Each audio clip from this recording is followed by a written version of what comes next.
So I've had some issues with the Ford the last couple of times I've driven it, where it would act like it's not getting gas and go dead, and then after a bit it'll start up and go again. So what I'm gonna do is just pull it up here. If I pull it, I can't really get it on my lift, but if I pull it kind of right up in there, I can get under the back where the gas tank is. And I've had some issues with that before, and I think it's largely because of that gas tank. I never did get it cleaned out as good as I wanted to, even though I've put a lot of effort into it. And when I was doing all that, you couldn't buy a tank like that one. I couldn't find anybody that made one with a side fill vent. It's kind of unusual to that car, because most of them had the fill vent right in the back. They are making them now, but now I've got it up for sale. I don't really want to spend, you know, $350 and buy one just so I can sell it, because it seems like when I spend money on a car, that doesn't translate into someone being willing to pay more for it. So that's just the way that is.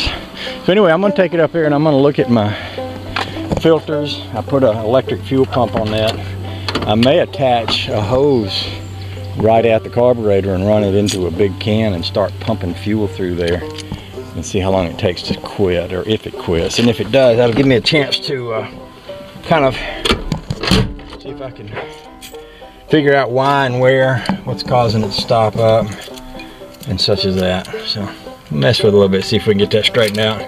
I got a guy come to look at it this week, and this is the weekend of the big antique festival, so there's all kind of antique shoppers riding around.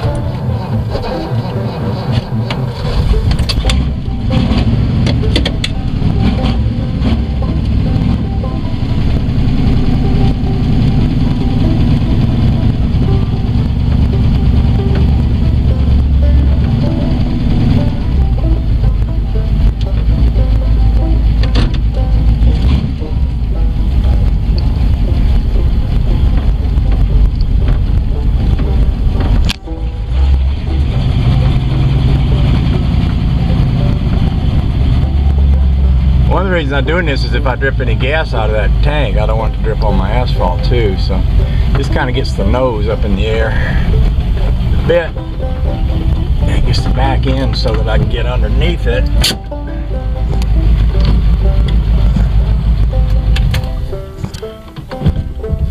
And I'll put a couple of blocks on. Get my problem right off. As soon as I hit that electric fuel pump switch, nothing happened. That's running. That pump is running. I wonder if that filter right there is so dirty. I bet it is. Maybe. Maybe that filter's so dirty that nothing will come out of it, because the pump is on. I'm gonna change that filter.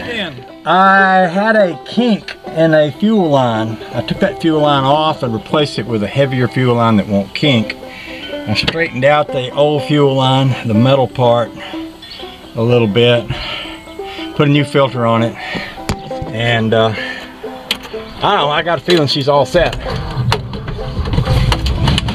So we're gonna go for a ride. Hey, we're out in her now and she's running great. I think there still might be some issues with trash in the gas tank. I noticed just starting it up there and pumping it a little bit, I could see a little dirt already in that filter. I'm gonna run out to the hardware store and get me a can of seafoam, pour in the gas tank, grab another filter. Just so I like to carry a spare so I can swap that out if and when I need to. Ford's running great. Some guy called me just a few minutes ago and expressed an interest in buying it. I got another guy that's interested in buying it. Supposed to come down on Wednesday. Plus it's the weekend of the big antique festival, so there's a whole lot of people around looking at antiques. My car's in the driveway. I got a feeling she's going to go pretty quick, so that's all right with me. I love this car, and it's an awesome car. If it was the only antique car I had, boy, it would be great, because I could put all my energy into it. But I got so many, I just can't take care of all of them, and I got some others that I care a lot about too, like that Right Rod and that Crosley and such as that. So some lucky person's going to get to take this one home, and it's going to be their baby. And that's the way that goes. Alrighty then. Y'all have a nice day. I'll talk to you later. Bye.